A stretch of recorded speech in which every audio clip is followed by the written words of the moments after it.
ముతక మాట ఒకటి చెప్తారు లోకంలో.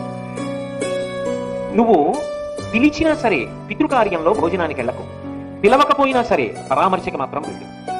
ఒకరింట్లో ఎవరో శరీరం వదిలిపెట్టేశారు, వాళ్ళు నీకు చెప్పక్కర్లేదు. ఏమంటే మా ఇంట్లో ఫలానా వాళ్ళు శరీరం విడిచిపెట్టారండి నీకు చెప్పక్కర్లేదు. నువ్వు ఎన్ని పనులున్నా ఆపేసి వాళ్ళ ఇంటికి వెళ్ళి వాళ్ళని ఓదార్చాలి. అది నీ కర్తవ్యం.